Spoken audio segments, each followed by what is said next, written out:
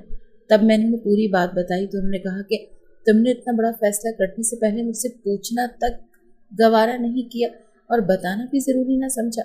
میں نے انہیں کہا کہ امی میری زندگی کا واحد خواب تھا ڈاکٹر بننا، اور اتنا قریب پہنچ کر میں منزل کو اپنی دسترس سے جاتا دیکھ رہی تھی۔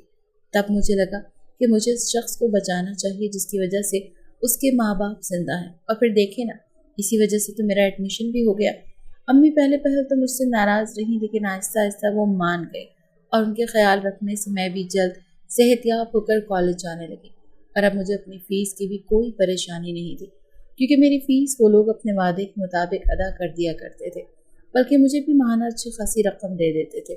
آخرکار کڑی محنت کے بعد میں ڈاکٹر بن گئی اور کئی لوگوں کی زندگی بچانے کا سبب بنی۔ اور تبھی ایک دن اسی مریض کے ماں باپ ہمارے گھر آئے اور امی کو کہنے لگے کہ آپ کی بچی نے ہمارے بیٹے کی جان بچائی، اور اب جب ہم اس بیٹے کی شادی کرنا چاہتے ہیں تو آپ کی بیٹی کے علاوہ کسی لڑکی کو ہم بہو نہیں بنانا چاہتے۔ میں تو ان کی بات سن کر حیران رہ گئی۔ میرے ایک فیصلے نے میری زندگی کو کس طرح سے بدل کر رکھ دیا۔ میری امی بھی اس رشتے پر راضی ہو گئی اور میں شادی کے بعد امی کو بھی سسرال لے گئی، کیونکہ میں انہیں اکیلا نہیں چھوڑنا چاہتی تھی، اور یوں ہماری زندگی کی مشکلات ختم ہو گئی اور میری زندگی کا خواب بھی مکمل ہو گیا۔